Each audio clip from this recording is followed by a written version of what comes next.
Hello, everybody. Welcome to the West Ham Way Football Moan In, the one that you've all been looking forward to. This is your chance to come on, say your piece, talk about today's disappointing news, let's be honest. Oh no, mate. We'll get into that, won't we? But it's not a good day to be a West Ham fan, and everyone, rightly so, is popping off, and it's just difficult, isn't it, mate? Mate, it's a joke. I woke up this morning, felt all right, had a coffee, could do some videos, and you sent me that, and I just went, what? And I didn't take it seriously. And the reason why I didn't is because I thought the article read £12 million had been put in. So I thought it must have that must just be a formality. Like, we'll come back and we'll ask for more. No, accepted at £12 million. That's bottom basement. He's reliable, mate. So I was a bit, I don't know, I was a bit nervous about it, obviously seeing the news. If it was someone like the Sun, I would have waved it off and gone, no, that's not true. But Percy's quite a reliable journalist, so I thought if other accounts pick this up, it's got some substance to it. And typically West Ham and our dealings this transfer window, it was true. Well, we're waiting for X later on, but I can't believe it, mate. It's quite a stunning bit of business, to be honest. Yeah, that's why I didn't sort of denied about it, because obviously X is the guy, and he really for sorting that kind of stuff out. But as the day went, it was I think it was Sam Ingersoll from the Football London, and then just a couple of others in the Sky Sports started reporting it. So obviously it has weight behind it. I think even Claret and Hugh said that we'd accepted that bid. So yeah, I mean, where do you start? Honestly, where do you start with something like this, where it's clearly the worst possible deal in a football sense? He was going to offer so much potential next season. The link up with Haller, he was a perfect player for West Ham. And then you look at it from the business sense, which clearly they don't have. And they're basically selling a player under market value who allegedly they're going to try and bring in Ben Rama to replace. I mean, what do you think about that first and foremost? Well, it stinks of Will Salthouse, doesn't it? And the agent's doing it that way, because Will Salthouse will get money if Diangana leaves, and so will GSB, naturally, because it's a profit, because he's an academy player. He's come through the academy ranks. And then if we get for the likes of, say, Ben Rama, we get him in for however much, I don't know, we'll probably put in a stupid bid. But GSB will get the money from that, and Will Salthouse will as well. So, like you said, he's 22. His market value will only increase, as I put out on Twitter this morning. He's got so much ability, and he provides such a different dynamic for West Ham that Haller wanted this season. You could see against Ipswich, couldn't you? Just how well them two linked up initially. They haven't played football much together before, but Diangana just understood Haller. Haller understood Diangana.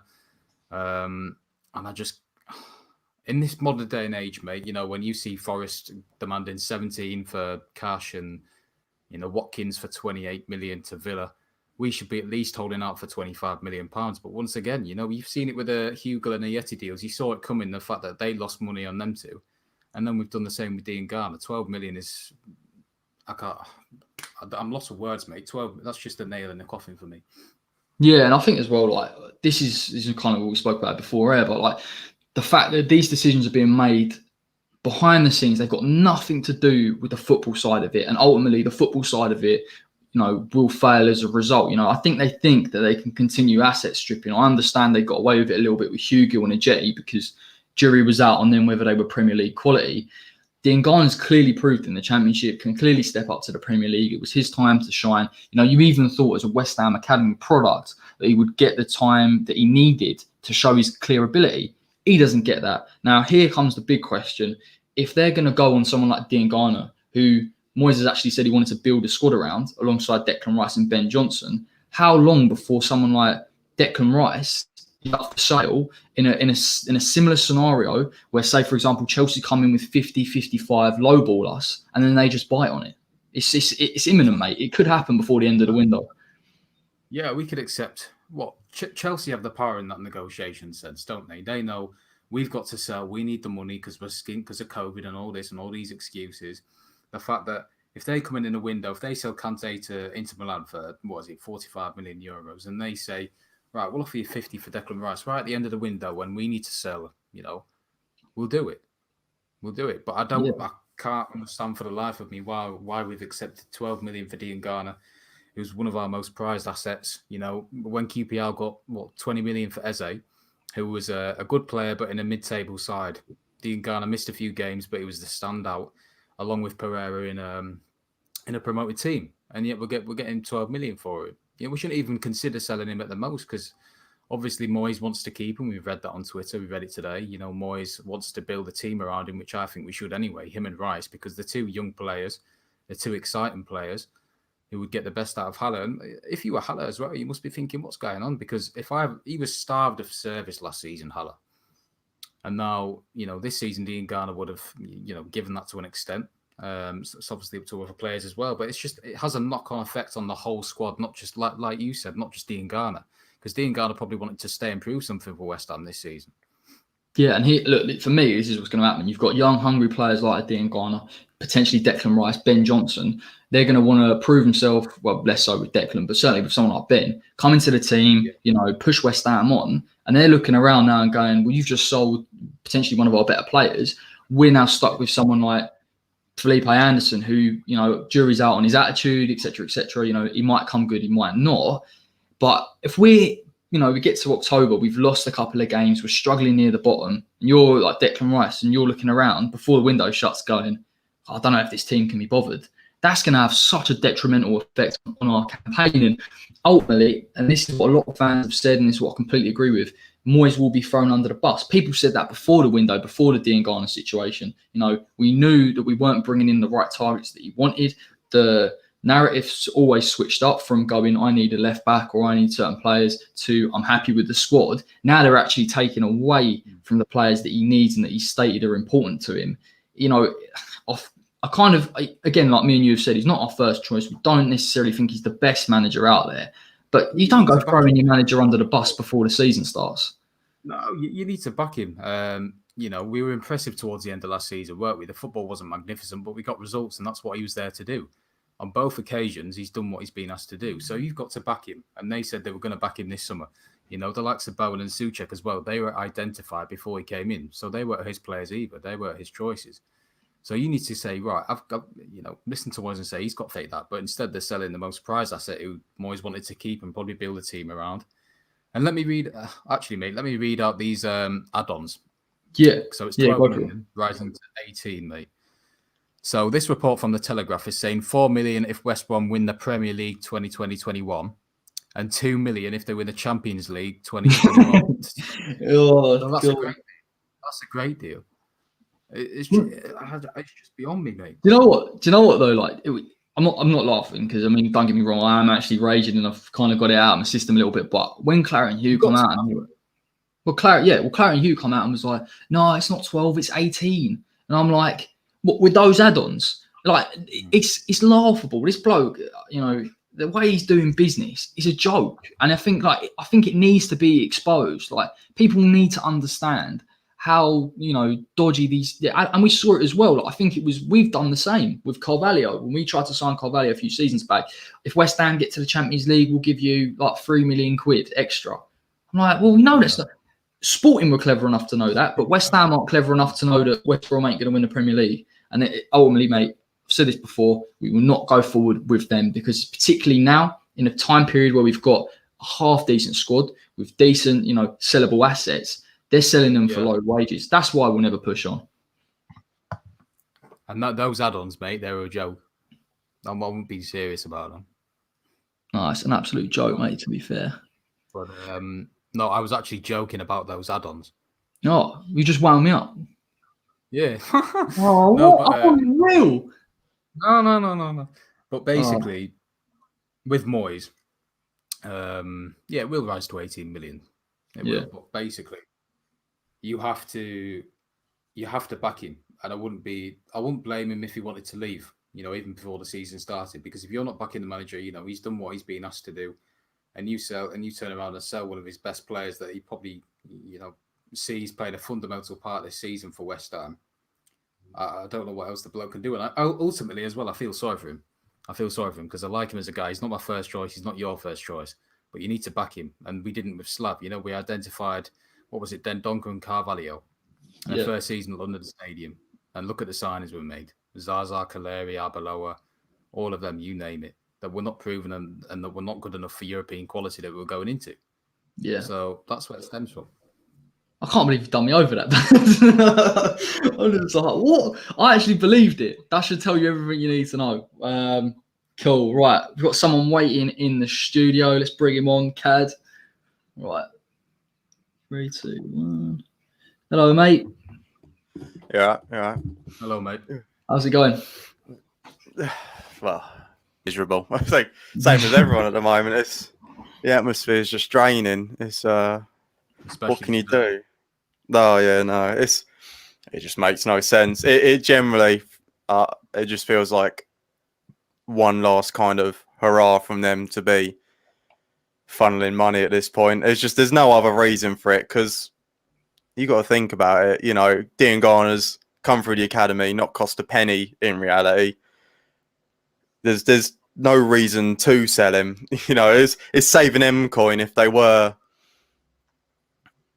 trying to avoid spending anything this window. But then it's all, you know, it's going from selling Diangana and then obviously what's it, Ben Rama they're talking about. Yep. It just feels very uncoordinated. It feels like it's just kind of one last big hurrah to try and get some money through. However they Card, I want to ask you a question, mate. Do you think Yeah. they're asset stripping because they're looking to sell up as soon as possible? I mean, I don't know whether as soon as possible, but it's the only, unless they are generally just as incompetent as everybody thinks they are, which is, you know, probably more likely. But it just makes no sense to why they'd be doing things like selling Diangana, who's, well, as I've said, he's not cost anything compared to, you know, if they to bring in Ben Rama after selling Diangana for how much they are selling him is going to cost them more. It's just it's really uncalculated. It just doesn't make any sense. It's yeah, I don't know what to say. It just does not compute. It's nuts, mate. Like, to be fair, like, even we've obviously heard that Ben Rama will come in for Diangana. Whether that's true or not, you know, remains to be seen. But, you know, you take the 12 mil from Diangana, that's not going to get you Ben Rama. You're talking at least 25. And they haven't shown that they've got the money kicking around. So are we going to have to sell someone else to get Ben Rama to replace? It's just a crazy situation at the moment, mate. Well, that's the thing is, and I think as much as it would hurt everyone, and to be fair, I've probably accepted it at this point, but selling Rice would be the logical move because we're going to get a good payday for him, even if they do, you know, take Chelsea's first offer, which is probably more than likely, we'd still be getting enough money to bring in reinforcements in a couple of positions. But this Diangana move just makes no sense whatsoever. It's competition for Anderson, which could give him a kick up the backside to move on. It's, yeah, I don't know. I think ultimately the hand has been forced in a way because they can't shift Anderson and Lanzini. There's no interest in them because they're on astronomical wages. That a bid's come in for Diangana. There was interest from a few clubs. They thought, all right, we'll entertain offers, but 12 million ultimately rising to 18 is just, you know, almost disrespectful for the way he performed last season. He's worth 25 million, as Corey stated. So, and he's an important player as well. He could get the best out of Haller. You know, he provides a different dynamic. I don't really think we have a winger like him because Anderson likes to cut inside. Lanzini's not really a winger. You know, we know what Antonio's like as well. So I think Diangana could have done really well this season, but instead he'll probably do well against us. So yeah, it's more than likely. And yeah, as you've said, it's what is it? 8 goals and 6 assists in 30 games. yeah, And that was obviously, you know, he had a couple of strains and that here and there, but he's still in his first kind of full season in football since, you know, other than his under 23s and that. It's he's gone into it like it was well, without any struggles. And that's you know, that was his first season. Give him a couple more. He's only 22. You got to think there's some cracking potential there. Exactly. He'll be at the likes of, like Corey said before this, he'll be at the likes of Leicester one day in a few years because he's got that ability. You know, you saw against Ipswich Town, he was pressurised by 3 players almost at the front post. He just got round them and spotted Haller, no problem. And that's the ability he's got. I know, granted, it was a pre-season friendly, but we haven't got players like that nowadays. You know, but West Ham who can do that since Payet and obviously the old Lanzini as well. So, yeah, I think it's worrying times. Yeah. And I think obviously something was brought up earlier is the connection with Haller already. It's obviously it's early days and it's lower league opponents, but at the end of the day, you can only beat what's in front of you. And he still excelled in the couple of games he has played for us in pre-season.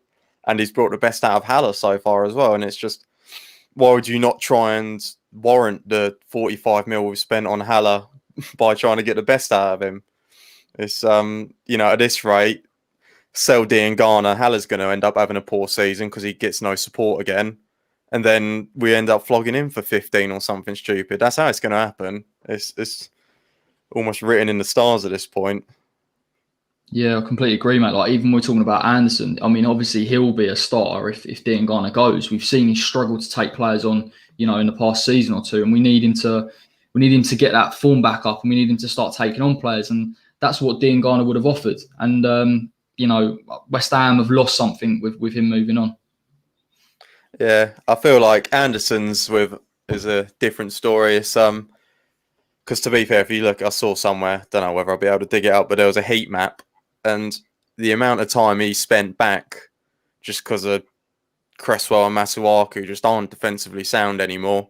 Yeah, it's realistically he's a luxury player, Anderson, and we just need to allow him to have that freedom to stay forwards. It's and realistically, again, like Diangana bringing the best out potentially out of Haller, one left back could have allowed Anderson to be forward and doing what he does best, which is attacking, not being a wing back and covering for the lack of defensive awareness of Masuaku and Cress. That's the thing, we know Anderson, there's a player in there, we know he's a good player, but with players like Anderson, he needs to almost stay high up the pitch and not really have any defensive responsibilities.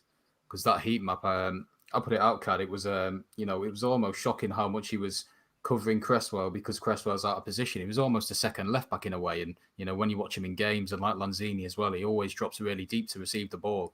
And you're shouting at the TV saying, no, get further up the pitch and get close to Haller. And that's why Haller's been so isolated in a way.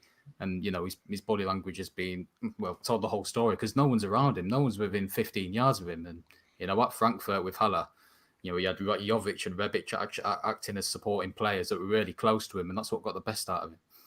Yeah, well, all you've got to look at is the Bournemouth game just, was it early January? Yeah. Because we went for like a 4-4-2 with Anderson and Haller up top. The one goal that Anderson scored this season, he was allowed to be up top, have less defensive responsibility because he wasn't on the left side trying to look after Cresswell. And he ran onto a cracking ball and, that was his only goal of the season. But it kind of explains it all. It's when he's left up the pitch, he's going to do something. Whether or not it's, out and out goals, at the end of the day, he can create some amazing chances, and he's shown that before as well. But allowing him to work with Haller or whoever it may be up top, I don't know, it's just a shame to see him have to constantly be sitting so deep when everybody knows that there is a player in there that can be a class player on his day. Yeah, 100%, mate. Like, I think that's why me and Dan have said, like, for a couple of videos now, we'd like to see him potentially move to a number 10, because I think in that number 10 role you see at the end of last season, where we put Noble there, you've got less defensive responsibilities. And I think we'd all like Anderson to clearly be the guy that's great at, tracking back and getting forward and doing both of the jobs. But ultimately, we need him up the other end of the pitch, creating chances, scoring goals. And you look at his, stats from last season, one goal just isn't good enough from a bloke that costs, £40 million. Just to add to that, you've seen him cut against Norwich at home in the first game of home season with him, and he was fantastic.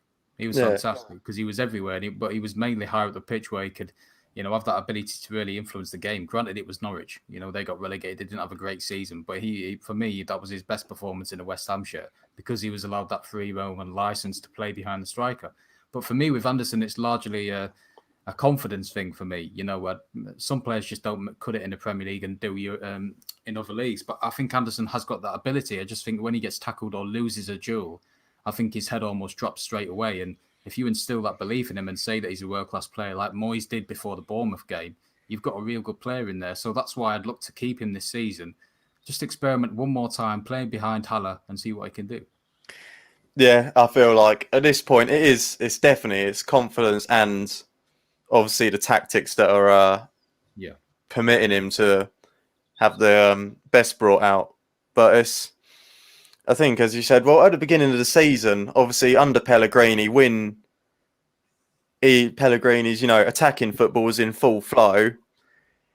He was class, especially obviously it was only Norwich, but at the end of the day, Norwich had a semi-good start to the season, and then it obviously fell off. But that was probably the harder time to play him, and as you said, he was all over the place, just causing them issues, and he only started to go downhill. Obviously, Pellegrini didn't have a plan B as far as his football, which resulted in him being sacking. But I feel like a lot of after that Bournemouth game, Moyes had started to go a bit more maybe not route one, but less yeah, I guess less freedom to roam, and that's kind of where Anderson suffered because he stopped being allowed to play like a number 10 and just go where he wanted and do what he wants. And that was a question, Cad. Who would you have rather sold, Anderson or Diangana? Personally, I feel like I would personally sell Anderson purely because he's older. So it's just, I feel like Diangana's 22. He's, got quite a lot of years ahead of him before he's reached his peak. Also, I feel like obviously little things like the homegrown quota, that's always a nice thing to bolster, whether or not it's a key one to look at. It's still something to consider when, selling players. So I'd personally say I'd rather keep Diangana overall, but it's fairly close purely just because of seeing what Anderson's done in previous matches. I've got to ask, mate, as well. What do you think? Obviously we've sold. Well, we're going to probably sell Diangana. What do you think is going to happen with Declan Rice? Do you think maybe we can keep hold of him, or do you think the owners will go at one of Chelsea's bids? Oh, the optimist in me would love to see him stay, but I think the reality is Chelsea are going to come in with a last minute bid and do us over. It's just I can't see it happening any other way. They're going to take the money, and then we're going to have 5 minutes to quickly replace a couple of positions, and we'll end up having another rough season. At this point, I just can't see it going any other way. I think Chelsea have got the pulling power in the deal as well to dictate it and, to come in whenever they want with a bid and how much money and what players they want to offload and offer to us. And that'll ultimately, put us at a disadvantage in a way with Rice. And we know it's inevitable. It's just when it'll happen, really, this summer or next summer or maybe January. It's such a shame because Rice's numbers last season, we know how good a player he is. For West Ham, he's our best player. So, it's concerning, really. Yeah, it's I feel like losing him in January, I could probably, or next window, or like next season's kind of starting window, I could live with. But I think losing him now would just be such a morale breaker going into this season that I couldn't see anything but us going off to an awful start. Because especially now when Souček came in, that looks like it. That was our midfield partnership there. Obviously, Fornals and a couple of others taking the number 10 role. But as far as the kind of two guys in the centre of the park, Rice and Souček just look cracking. And so to only have seen that for, so many months, it'd be a shame to lose that already. But I think reality is Rice is going to go.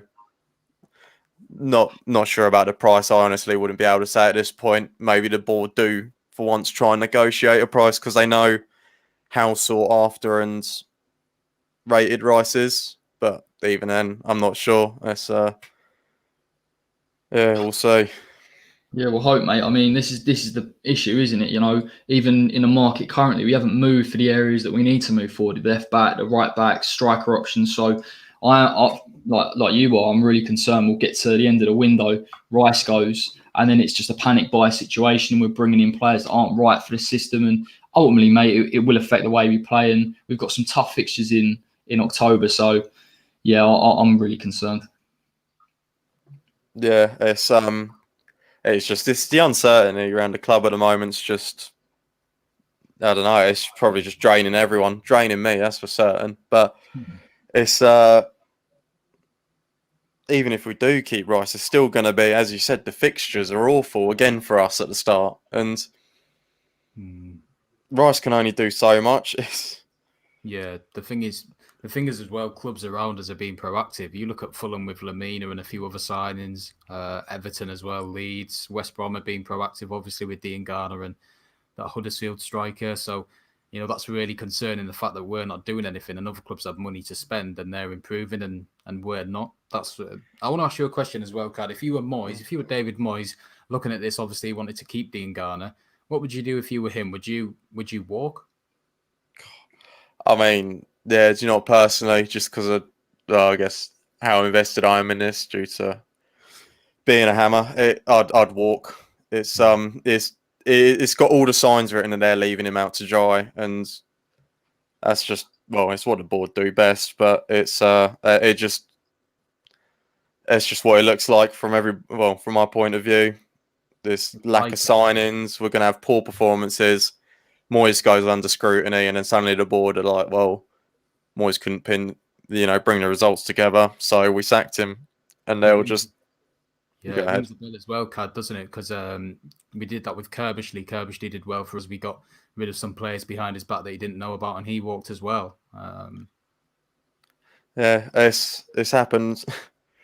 I think, even to be fair, even with Bilic to some extent, because obviously I think there was a nobody's ever really found out the truth to who had the final say on signings. Yeah. But I still personally, he maybe wasn't the tactically greatest coach ever, but I still feel like if Bilic had been allowed to bring in everybody he wanted without interference from the boards, maybe we're looking at a different situation. But it just feels like the board like to try and obviously bring in the players that they want through buddies of theirs, give everybody all their mates a quick little payday, and then the manager faces all the scrutiny at the end of it, and they never.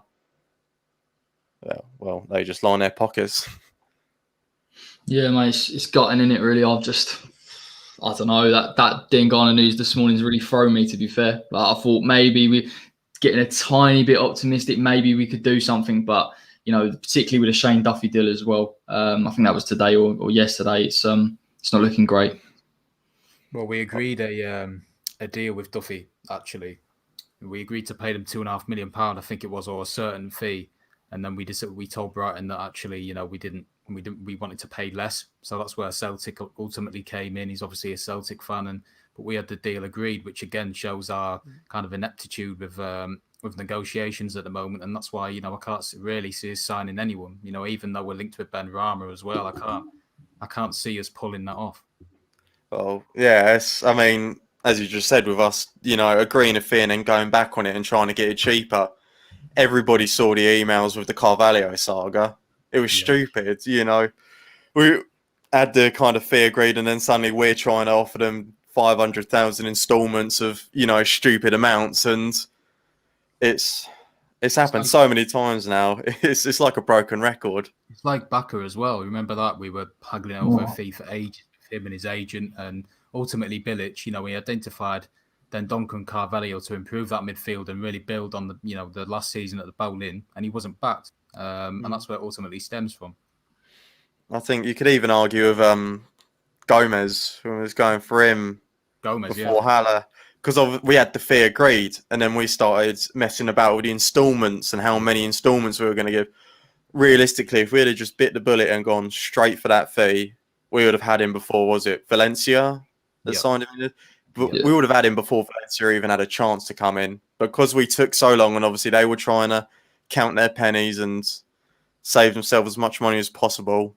We missed another opportunity there, and it's. I feel like it happens 3-4 times at least a window where they, pretty much any other club would take the transfer over and make them one of their players. We sit there and start trying to offer all these installments and bonuses and go back on fees. And it's just over and over again. It's insanity. Well, look, mate, cheers for coming on. You're the first ever guest to the Football Moan In. Hopefully we'll have you back soon. But yeah, cheers, Cad, mate. Thanks, mate. Cheers, Thank mate. you. Thank you.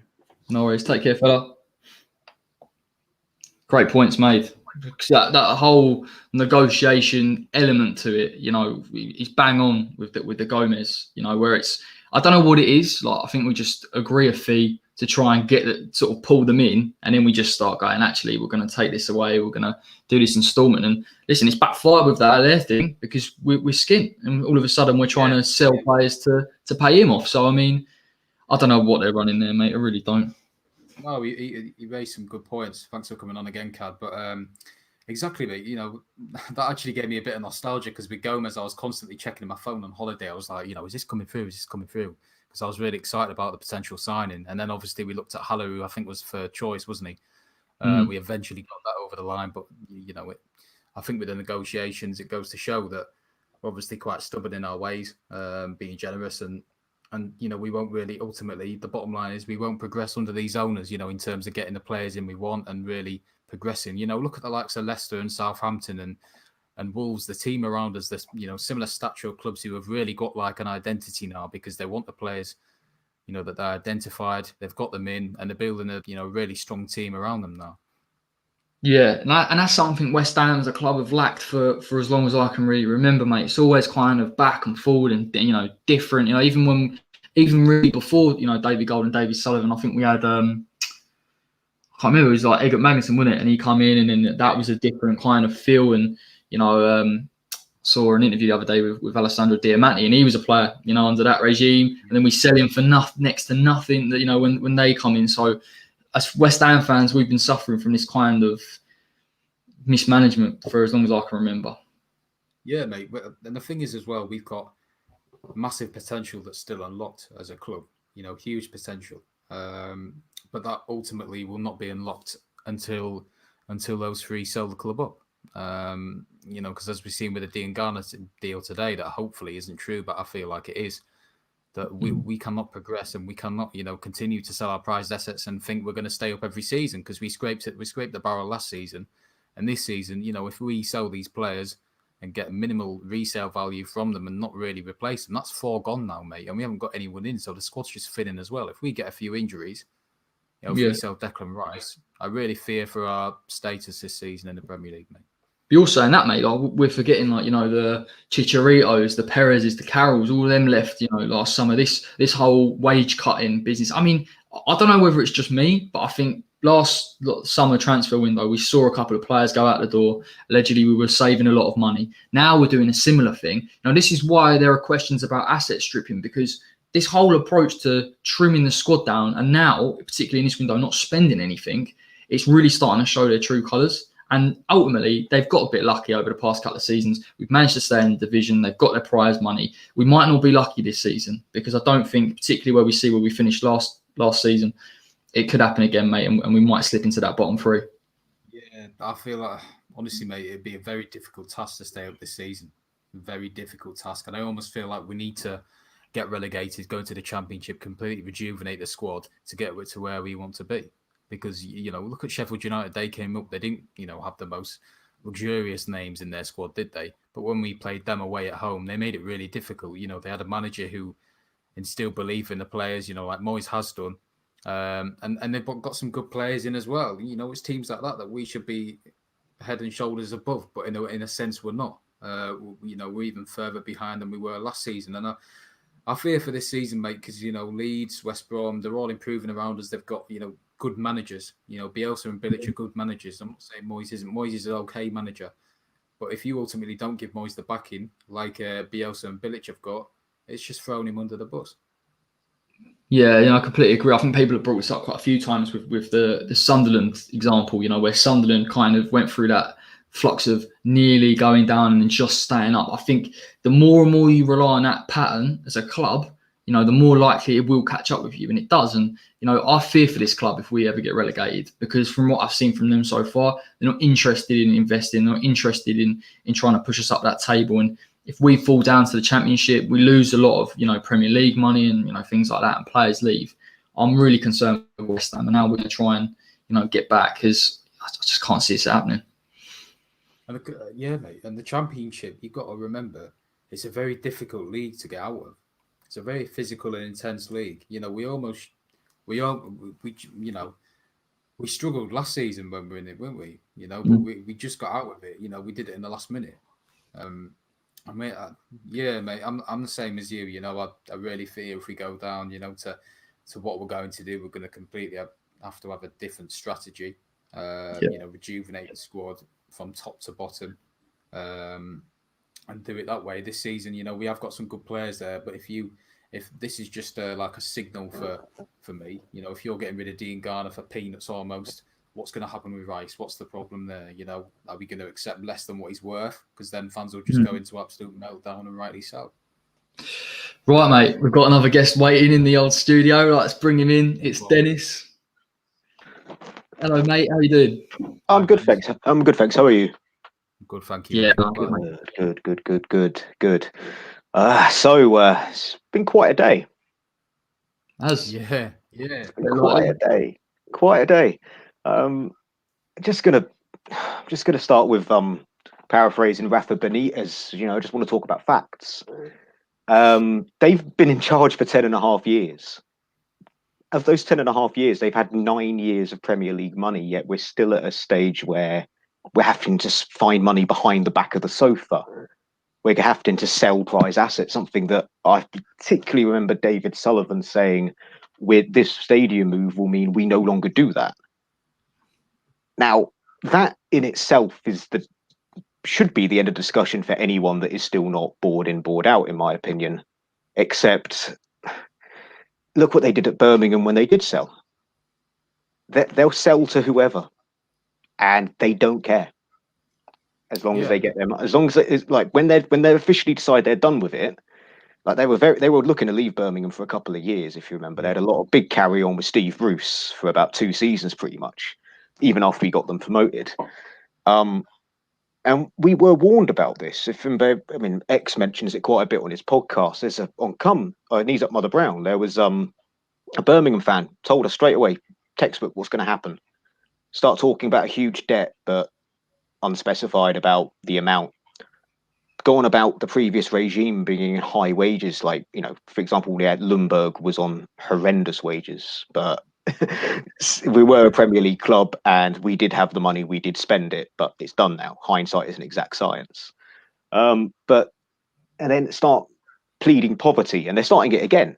I mean, they found money when they needed to. When we went down in 2011, we only lost we only earned about 1-2 million off player sales after we bought players, despite getting relegated from the Premier League. You'd think if we were in that bad a financial situation, and the owners are that much of a penny pincher, we signed Nolan and Taylor for 6 million, Baldock for 2.5. We sold Parker for 5, Da Costa for 1.5, Kovac for 2. Everything else was free transfers and release. Like we released Spectre, we released Barr, we lost Hitzelsberger because they needed us in the Premier League for that stadium move. When last season, Upton Park, they needed to make sure we're in the Premier League, and we had another fantastic window.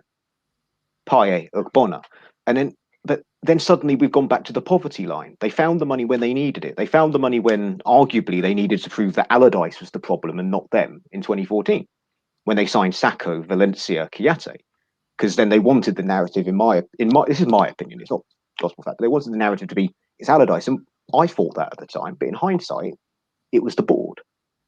And I mean, the whole spin, going back to what you were talking about earlier about the sort of spin with Claret and Hugh and things like that worked at Birmingham, and it worked at the beginning of this era. Like, remember Financial Fair Play, the summer of 2013? That was all we heard about after we signed Carroll. We can't sign insert name because of Financial Fair Play. Well, in this day and age, that spin is not going to work anymore, thanks to mediums like this, thanks to mediums like the West Ham Way and Twitter. And now it's where I personally don't think this is incompetent. It is incompetence from the board, but it's where they were clever before, they haven't adapted with the times, much like with the transfer fees. So now it's clear for most West Ham fans to see what the game is, and the wider footballing world knows this.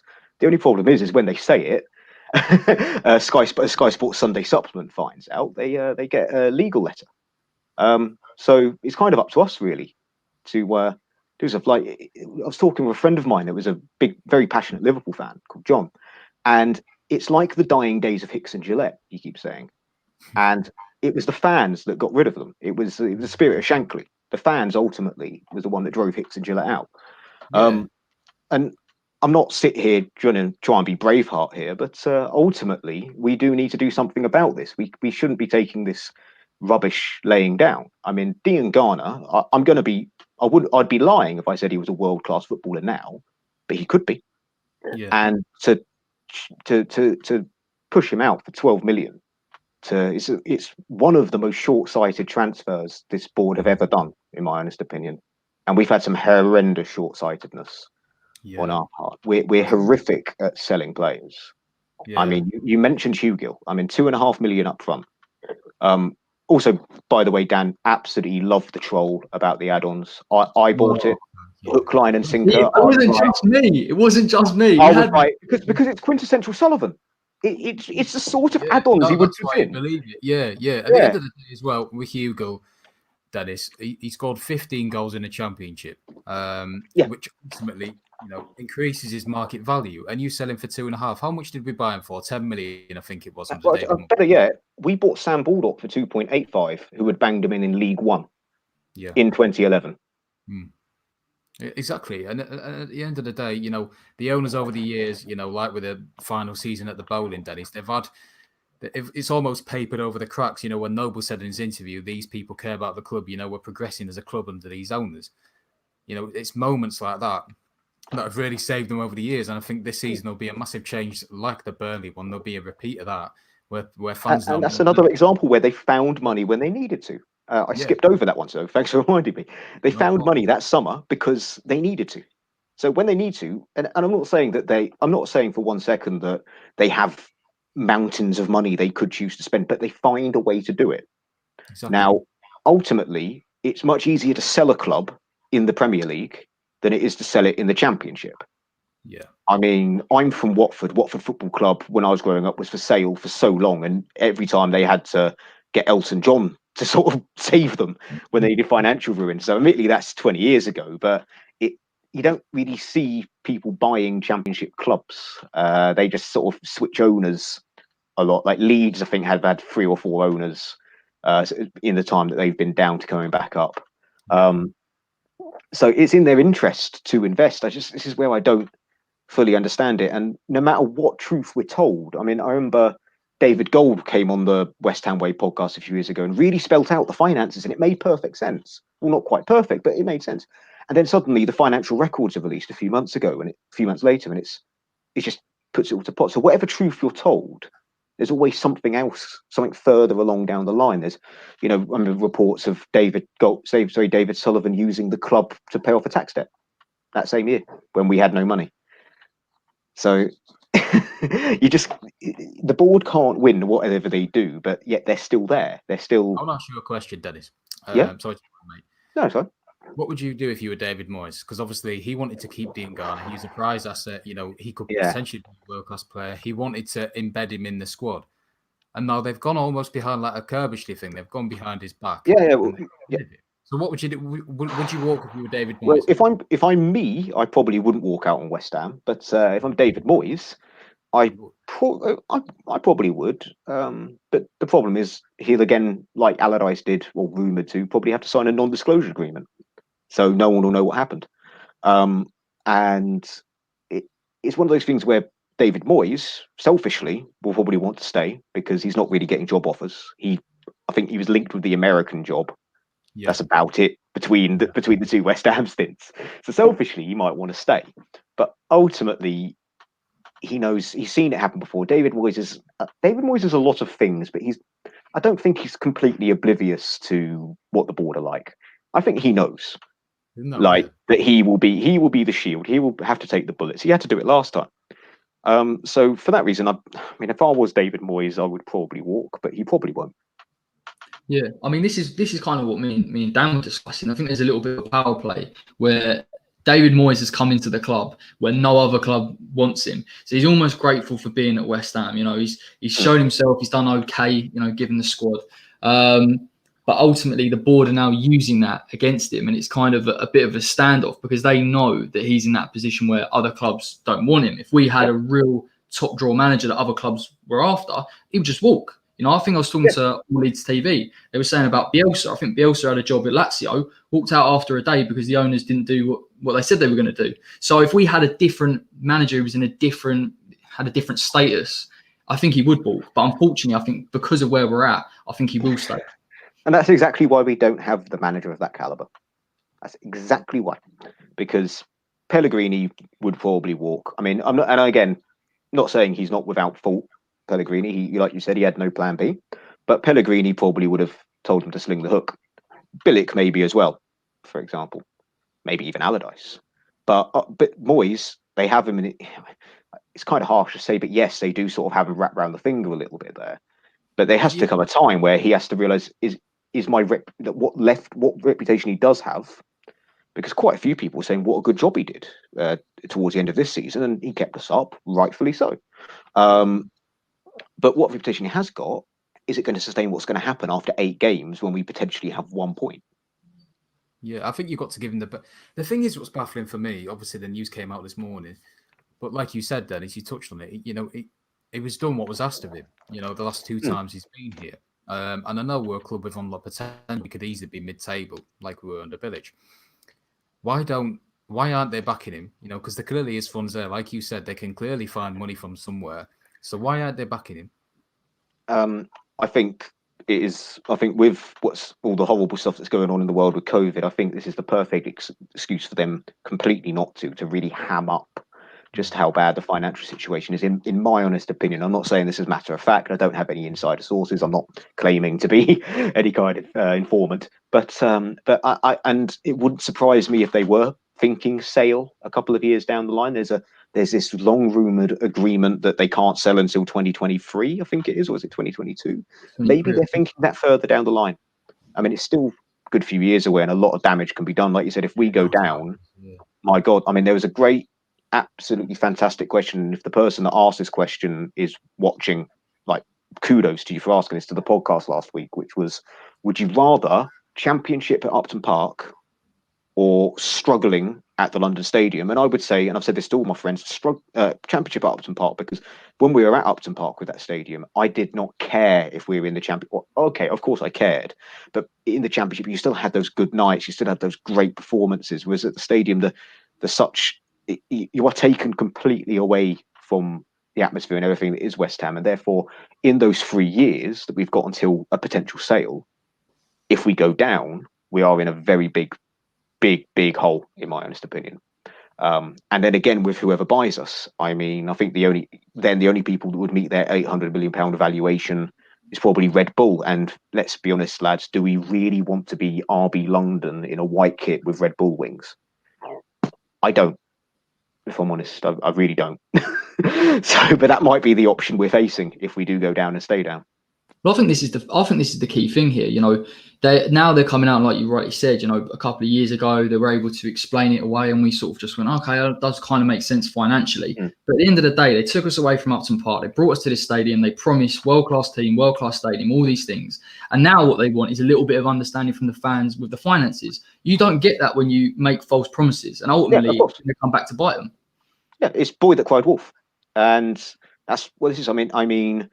Look at the Hallas transfer. I mean, my word, I wrote a rather silly but spoof article about the X-Files on this that got released today, where it said that last year they said, or the insiders said, oh, we paid 35 million up front. Now we owe almost all of it, and we're missing payments. So which one is it? So now you're telling us that that we don't have money because of, and no doubt there has been financial impact to the football club. Let's have no delusions of grandeur there. It has happened. But if you're telling us this extent, but yet you told us this, this is why the chant goes, it's all lies, lies, lies. The lies are not promises of European football. Let's be fair here. We both knew that was not a fantasy, but an ambition, an unlikely ambition, but it's good to have ambitions. You know, European Champions League football, we've never been in the Champions League. But to then lie about stuff to the Carvalho transfer that you touched on before. I mean, that was where it really was. I think I remember it actually came up in my Facebook memories because it was actually 3 years ago today that the sporting director of Sporting Lisbon called David Sullivan a lying parasite. And that Sporting then became my Portuguese team up that day onwards. So, but yeah, it's those sort of things. The lies about the transfers, the lies about the funds. That they've told dozens upon dozens of at best inconsistencies, at worst outright lies, and now you're expecting us to believe you. Why should we? Yeah, I think touching on as well, Dennis. When your mate asked you the question about Championship at Upton Park or struggling at London Stadium, I think the thing is as well, we had passion when we were at Upton Park. Teams come to Upton Park and they didn't want to play us. Really Stephen Gerrard used to say he dreaded coming to Upton Park. And Stephen Gerrard, he didn't have much fear in him. No, exactly. Yeah. And that's exactly it. I mean, I can remember last game at Upton Park. Last game at Upton Park was the Mark Noble testimonial. That was a bit of a fluffy affair. But going there beforehand, that season, it was Norwich at home, which we drew 2-2. And it was a poor performance, but the atmosphere when we equalised, Kiate got a late equaliser for us. It was just, I think a term I absolutely hate on Twitter is limbs, but it was limbs. Everyone was just jumping up and down, hugging each other. You don't really get that at the London Stadium. You don't really get that. And as much to a lot has been made about the London Stadium. You can't turn back time, but that in itself is that's their legacy. And no matter how much sympathy you might have for the board, everyone's going to remember that. So now they're looking for sympathy. They're getting the coffers out. They're pleading poverty. You sold Upton Park. Whatever happened with the money to that, there's lots of rumour and innuendo. But ultimately, you're paying sod all for a taxpayer-funded stadium. And so imagine if it was that bad. Imagine if it was Upton Park, we'd probably have liquidated. Yeah, they're not. Therefore, if you run it like that, after having been able to spend at one point, if that is the case, you're ridiculously bad at running a football club. So which one is it? Are you horrendous at running a football club, or are you being discreet about the finances? Yeah. That's bang on, mate. That's exactly the kind of argument that it is, isn't it? It's like, even if the argument is that maybe they are being discreet, but then equally they're just incompetent. It's one or the other, both are equally bad. And they can't be that incompetent if they've amassed a fortune that they have. I'm sorry. They can't be that incompetent or that lucky. No one is. So at one point, they were very shrewd businessmen. Now, if you look at their transfer dealings, one tweet I remember seeing was that they're mentally stuck in 2005 with their loans and free transfers. I don't think they are. Again, it's a very fine line. They maybe they are incompetent on a level, but I don't think they're as incompetent as a lot of people will make out. I think part of it is just hamming it up so they can claim incompetence further down the line. Yeah, true. And touching on it, Upton Park, Dennis, we just spoke about it before. We actually could have extended that. And the worst thing for me that gets on my nerves is that we used it as part of a movie scene and blew up the seats, and all the memories were just gone like that. Yeah, and the movie was basically Die Hard in a football stadium. It wasn't even a new film as well. No. I actually saw it. It was all right, though. But yeah, it's all right as well for all that. Yeah, I mean, it was it's just the fact that we could have stayed. It was, again, it goes back to that Knees Up Mother Brown article from 2009. When they were at Birmingham, they wanted Birmingham Council to build them a new stadium. When they said no, then suddenly it was a big problem, stadium finances. Then they get Upton Park. Here's something I'm going to throw out for you. It's an idea. It's just on the spot, nothing I've heard. If we don't get the London Stadium, do you think they'd still be in charge of us? Or do you think they'd have sold? I think they would have sold, mate. That was their golden egg. That's what they needed it for. Which makes it worse, because when they say we haven't got any money, all I see is them paying only £2 million rent for a stadium. They don't invest anything else into the running of it, and then they still say, "Oh, we can't afford this, that, and the other," which begs the question: where's the rest of the money gone? I mean, and it's then other things come out, like, as much as people really do go into I'm trying my best not to mention, but Karen Brady giving herself, I think, was it a £400,000 salary pay rise in the same year that we have no money? Come on. So I know. It was. I don't know the exact figure, but she gave herself a very, very big pay rise, I believe, at the beginning of the year, or was it at the end of last year? I can't remember. I think she made a lot. Yeah. She's made a lot of money off this now. One last question, mate. Do you think we'll go down this season? It's a running joke with my work colleagues that I always predict us to go down. But well, not always. But I think we actually will, because of this one reason. Last year, there were 3 teams that were very much worse than us, but we had bad luck with a change of manager, VAR, whatever. I mean, Villa were worse than us. They had good players worse than us. Now you've got West Brom that I reckon are just about there or thereabouts with us. If they get Diangana, might give them a slight edge, which is the main reason why I'm fuming about it. Well. Leeds are a very good football team and have a fantastic manager. Have made some very shrewd signings. Yeah. Fulham, I mean, for Scotty Parker, I want him to stay up. I love that man, and I'd like to see him in the West Ham. Well. Yeah, they've made some good signings, and I do want them to stay up. When it comes to West Ham or Fulham, of course, I'm going to pick West Ham. But yeah, I think all the newly promoted teams are just about or definitely better than us. And out of the teams that stayed up, there's only really Villa and Brighton that are in and around us, and they've improved. And that still gets us relegated, being the 18th potentially best team in the thing. So unless it's luck, unless Xander comes through and scores 20 goals and goes unreal, I mean, I wouldn't be surprised. I heard the other guy. I would not be surprised if Rice goes. If not this season, definitely next. But actually, the player that I think is going to possibly sling his hook and go is Haller. I reckon Haller has been made a scapegoat. I mean, I'm a big mark for the guy, and I do accept his criticism. He's been made a massive scapegoat by West Ham football. Like horrendous, the hounding he's got. And he's been linking up with Diangana, said in the press, like just yesterday, they were promoting Diangana on the West Ham Facebook page. I don't know what they're playing. Yeah, mate, that's a joke. Yeah, there's no cohesion between the PR team and what's going on with the club. They probably put it out to a third party. Probably. I don't know. But Haller will probably sling his hook because he's revered in Germany. I mean, I know he said last question, I don't want to hog the show, but just after the weekend of the Norwich game we scored, I was in Germany for a holiday. I was in Mainz, and a guy at the bar, it was on TV, and he's a Frankfurt fan, and he was so angry that we had signed him because he goes, "You're going to waste him playing him on his own up top because he's a brilliant striker in a 2 or 3." You've probably seen it's true. And he will go back to Germany, probably. He'll probably go back to Frankfurt on the cheap with the money that we owe them, and he'll be a very good striker. And then we're going to be stuck with Xander and Antonio, who I love him, but has an injury in him. Or we'll sign. I mean, Glenn Murray's gone out on loan, so I was jokingly said we're going to sign Glenn Murray. We'll probably sign Troy Deeney. Let's see what we get. We'll get Troy Deeney. But yeah, I do reckon we'll go down.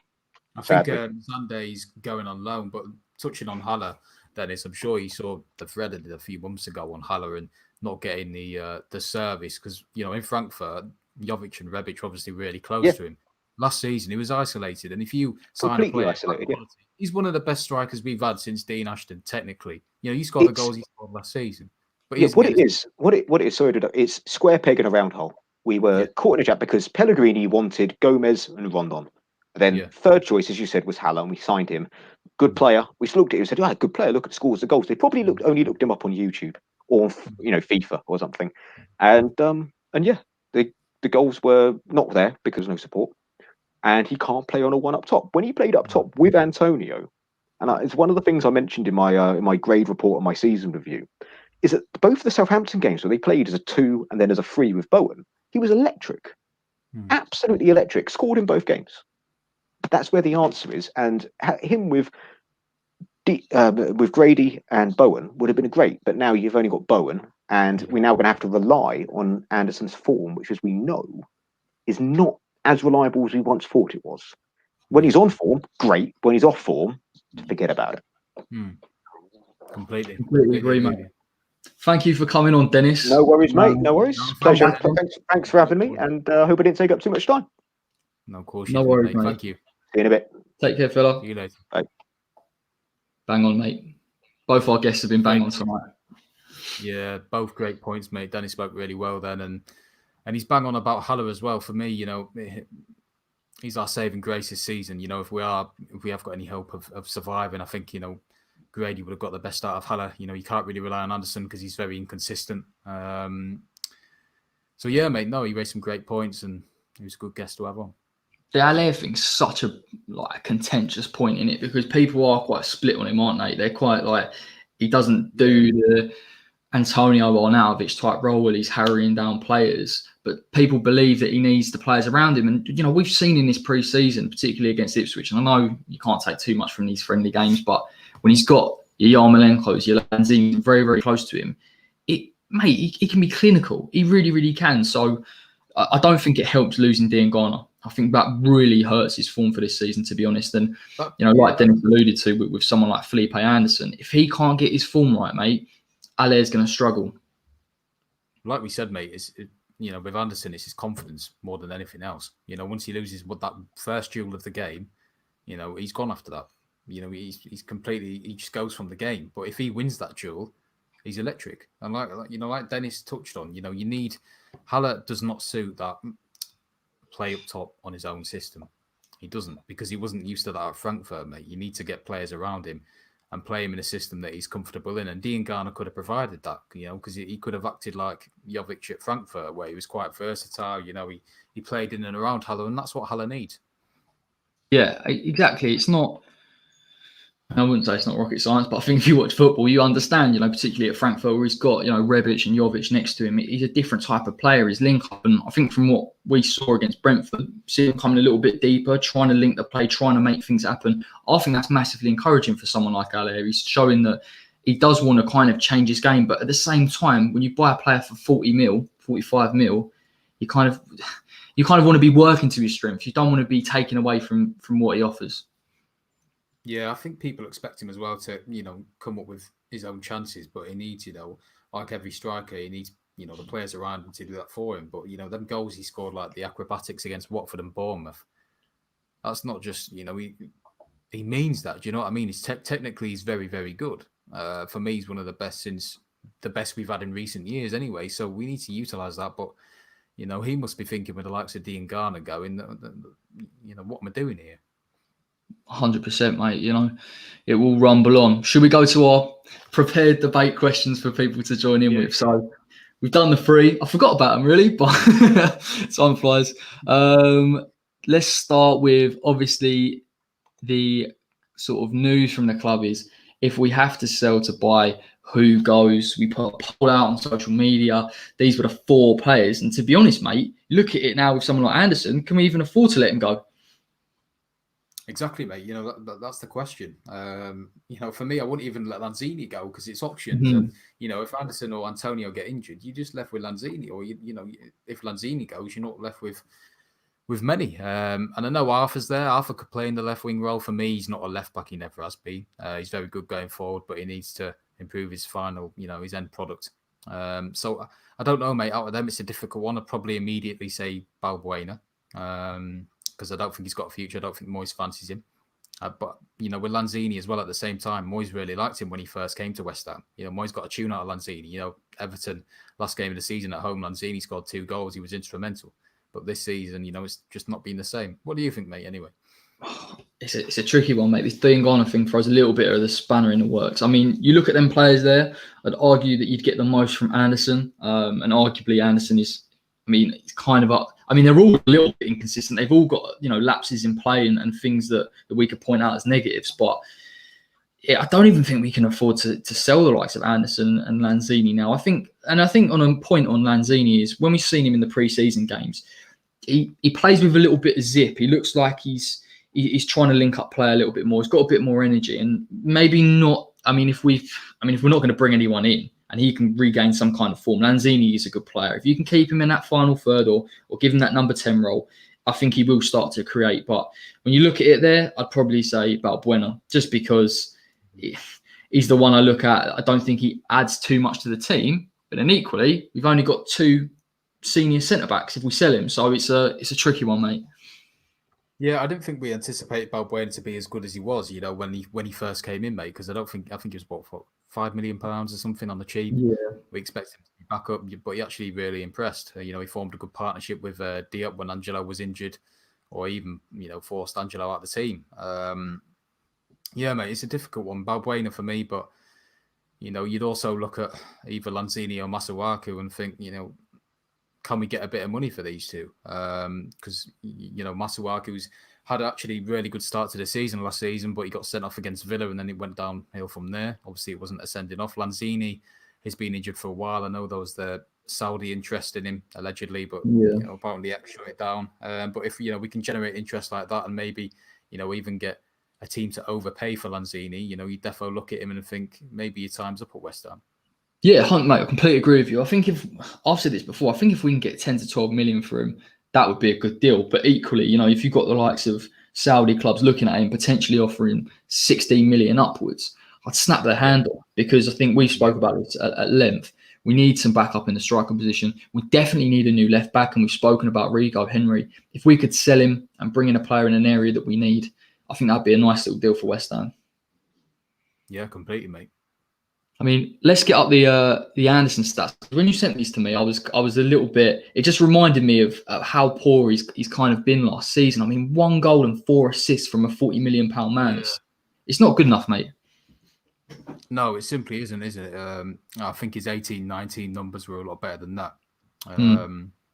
But no, from a player like that, with the flair and ability he's got, you expect him to output a lot more. You expect him minimum of 7 goals, and the assists, you'd be expecting a lot more as well.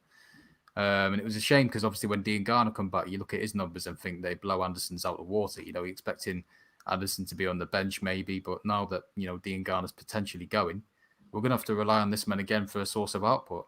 But like you can see there, mate, he's 55% dribbling success rate. I think that's mainly down to, he tries to hold on to the ball too much, and maybe, he's quite lightweight, so he gets shrugged off quite easily. Teams like to nullify him. But I think he could, in terms of goal and assist, I think he's got a lot more. He doesn't shoot enough, mate. Yeah. I think it was one of them things. Do you remember he first come to West Ham and he was really lightweight and he just used to get, pushed off the ball easy. And he kind of developed a little bit more strength. But like you say, I don't think he's learnt that art of shielding the ball, drawing the foul. And I think if he was able to do that, I think people could argue more for his influence on the team going forward. But it's a bit of that. And it's also a bit of the fact that when he's tracking back for Creswell and supporting that side, we're just not seeing him get forward enough and making much of an impact. Of course, mate. Exactly. That's the thing. When you cover Cresswell, or I just think he's better with Masuaku in the team at left back rather than Cresswell. I think when I think we played Norwich, him and Masuaku linked up really well for Haller's goal, and they did it against Watford away as well, didn't they? When Haller scored a brace and Addison set Haller up actually for his first goal in a West Ham shirt. So he has got that ability, but he needs to come for me more centrally. And I think at the end of the day, you got to look at it. Can Moyes get the best out of him, or is he just one of them players that can't really cut it in a Premier League? He's always got that ability, but it's not necessarily been unlocked.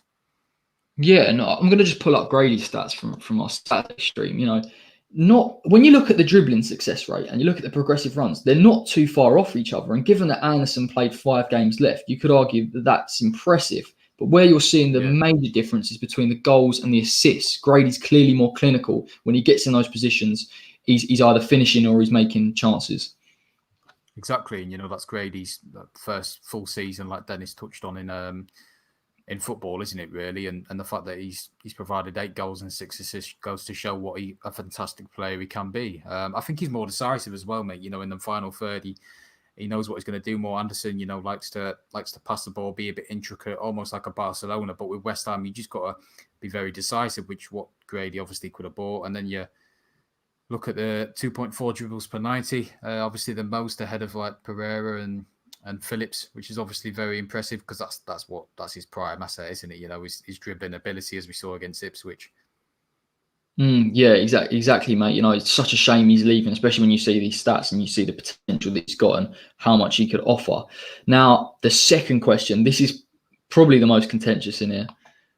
Would you take Marko Arnautovic back at West Ham? It's a big debate. I think he did that interview, didn't he, with Sky Sports about how he was struggling in life over in Shanghai. I mean, personally, would you take him back?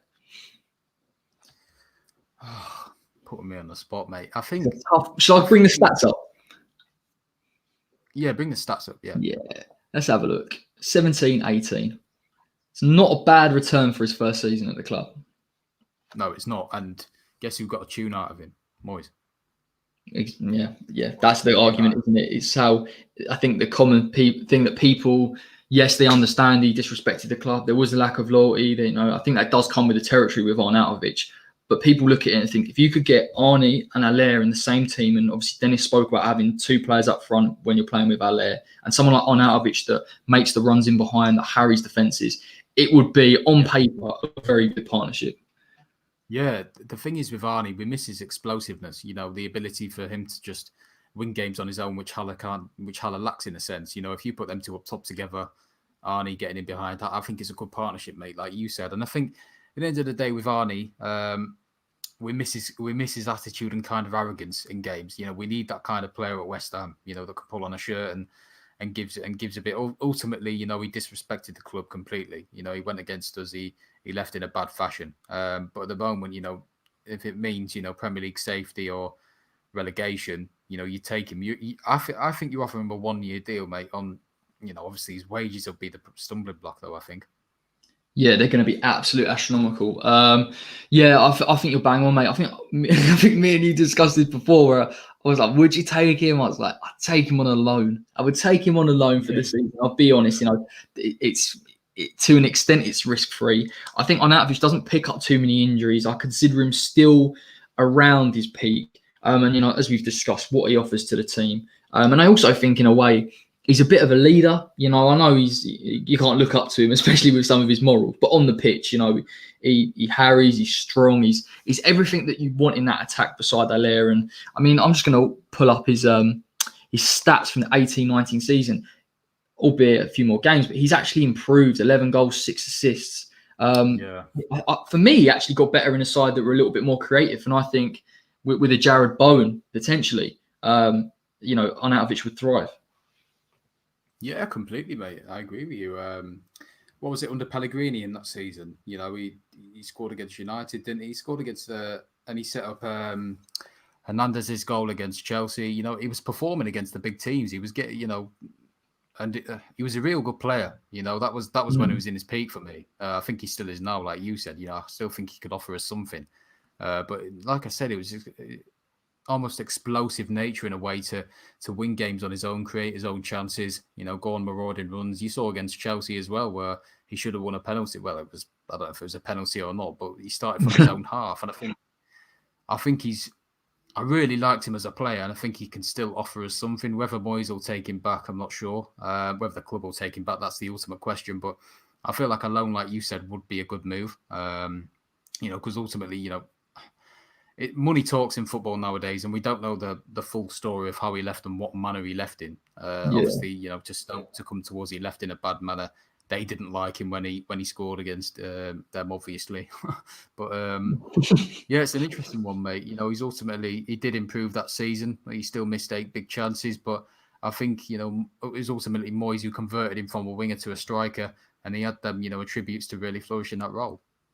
Yeah, I just think from a playing perspective, it really is a no-brainer if you could get him on a loan deal. I mean, I'm talking hypothetically. If we're talking in reality, I don't think he'll move at all. I think his wages are astronomical. West Ham won't subsidise them. There are so many caveats to someone like an Arnautovic coming back. But I think fans partly wanting him back really shows the value in a striker like that. And I'd love West Ham. I don't think it'll happen, but I'd like West Ham to bring in a striker that of that ilk, of that mould, work rate, intensity. I think in a side where we're going to see Jared Bowen's pressing and the number 10 pressing in that system, you need a striker up there that's going to put pressure on the back four. And I think West Ham would thrive with someone like Marco in. And then the final question, obviously the most contentious one. What constitutes a good deal for Declan Rice if he were to leave? I mean, to be honest, mate, I think the writing's on the wall a little bit with this one. I do think the board might bite a little bit on Chelsea's offer if it comes in. After today, mate, it's a touchy subject. People are kind of in a way discussing it more and thinking, will they actually sell him for less? People are fearing that we'll sell him for a lot less than what he's actually worth. It's an inevitability that Rice will, leave. He's earned his move. He won't force a move away from the club, in that manner because he doesn't want to disrespect the club. But ultimately, he's too good for West Ham. And what constitutes a good deal? I'd probably say about, in this day and age, mate, £80 million. But if they offered about £70 million, I think we'd accept it. I think that's a good deal. But, I could see them being massively, in a way, dictating in the way they go about this and say at the end of the window, if they don't sell Kante, right, we'll offer you £50 million. And if they pressure us to accept, or if we do accept, that's another concerning matter. Oh, mate, I'm one of them ones where I'm dead certain what I want from the Declan Rice deal upwards. I don't think we'll get it, or definitely at least 80 million. We're talking about, and I'll bring the stats up in a minute, our most influential player, our most talented player, in my opinion. You know, everything goes through him on the pitch, whether it's defensively, in some aspects, and I'll show it in a minute, offensively, he offers quite a lot as well. It's just one of them things that he's that good in his position, not just at West Ham, but in the Premier League. You do look at it and say, who could you, even if we got £80 million in, realistically, I can't think of too many players that would just slot in and do the role that he does. And it is a touchy subject, because I think fans are starting to think that he will go, given the Grady situation. The board aren't clearly averse to letting go some of our young talent.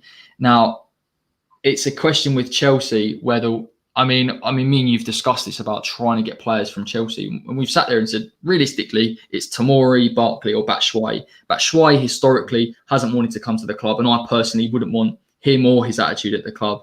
I think maybe there's merits in someone like Ross Barkley, who I think's got who could improve still. But if you're going to get the best from someone like Barkley, you need to play him in a number 10.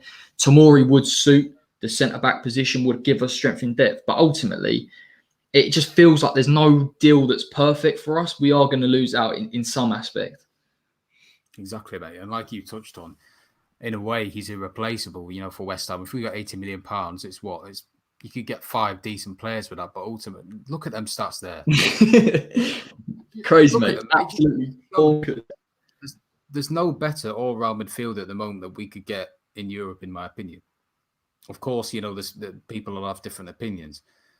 But, you know, he played every minute. He's obviously completed the most passes in the side, shows his offensive and, you know, distribution. 89 tackles won, 819 pressures as well, which was the most, you know, 78 interception. He's got it all, mate. You know, I don't need to read them out because you can see them on the screen. But, you know, that's at least £80 million. If you look at how much Harry Maguire went for to Manchester United, how much Leicester demanded, how much Ben Chilwell went for, you know, stuff like that, we should be looking at, you know, we should be, 65, 80, you know, in that range.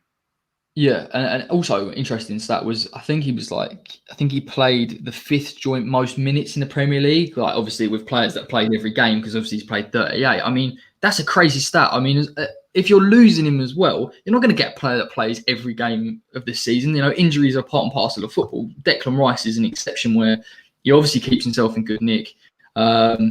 And he's an ever present in that team. And I think the biggest issue here is when we've had him in the side now for 2-3 years, and he's, you know, increasing, he's got better in quality. You take that out, mate. I mean, even if you bring someone half decent in, they're going to have time to bed in. They won't play as much. They'll offer something different. And then because he's so influential from defensively and that transition to attack, you might have to bring another player in to do almost the same role that Rice does in one. Yeah, the thing is, mate, as well, I thought he was good enough, but then he scores that screamer against Watford, and you think, geez, he's actually improving as well as, you know, in attack as well, you know, because Souček gave him that license to roam forward in a way, because without Souček, he was doing too much of the defensive work, the nitty-gritty stuff, and he almost suits being, you know, not behind the striker, but a bit further forward, giving that license to surge with the ball. You know, we saw against Sheffield United away, mate, you know, for Snodgrass's disallowed equaliser. You know, the ability he has with the ball, as well as, you know, he's got absolutely everything. And for me, you know, obviously he's a future England international, a regular one, and he could be Chelsea captain. You know, like I said, he's warranted that move, because you know, it's such a shame, mate, because you would have, under ambitious owners, you would have built a squad around him. You know, you would have showed him the ambition, put him captain to replace Noble, and really built that team around Declan Rice. But he, you know, it's ultimately, mate, it's a question of when, not if. Yeah, and I think as well, like, even though he's obviously, I think Chelsea fans now rate him. They obviously didn't rate him before he scored the screamer against Watford, but there are little things now, and I don't think other opposition fans or England fans particularly appreciate the role he does, because, you know, fair enough, they don't see him week in, week out. He's so, you know, he really is pivotal, and I think me and you've discussed it, so I think he could slot into most top sides in Europe. I really do. I'm not saying, you know, the likes of the top midfielders, Thiago, etc. He's not the same type. Of course he isn't, but I think that position just in front of the back four, the ability to drive, his versatility to sit in as well as a centre back is priceless, mate. Yeah, exactly, mate. And I think Chelsea wanted to play him at centre back, didn't they? You know, before they got Thiago and they really explored that option. But ultimately, it's if Kante goes to Inter Milan, you know, under Conte, which could be a big factor there. I think looking at 45 million euros. So we're anxiously looking at that, aren't we? And it's just gutting, mate, isn't it? You know, it's hopefully we can keep him for this season. You know, you'd sit him down and say, listen, you can be captain. You know, we'll get players in, but it's just false promises. And at the end of the day, you know, he's what is he, 21 now? Who'll be wanting to really push for a regular England place ahead of the Euros next year. So it's a tough one, mate, but it's inevitable. Yeah, I think we're all sweating on that Kante deal. I've got to be honest. We're watching old Fabrizio out there on social media saying, like, you know, Inter are looking at him. Like, listen, if they sell Kante for 45, personally, I think that it almost signs that deal up. I think that deal happens because we know then Chelsea have got the capital. We know that they'll go for Rice. We know it, but it would just as a fan of him as a player. It would be such a shame to see him as centre back because I think that's what Frank wants him to be. He wants him to be like a JT. Yeah, I do, but I don't know, mate, because they signed Thiago, haven't they? And I think Frank likes Zuma as well. So whether Declan's slot in next to, I don't know if Jorginho's leaving as well, but you know, if possibly he slots in the middle and maybe have Ziyech in front of him, and you have the likes of Pulisic and stuff, and that'd really make Chelsea a driving force. But it could maybe even partner Thiago Silva. You never know. Be some centre back pairing. Thiago and Rice. Hopefully it don't happen. Rice there as well.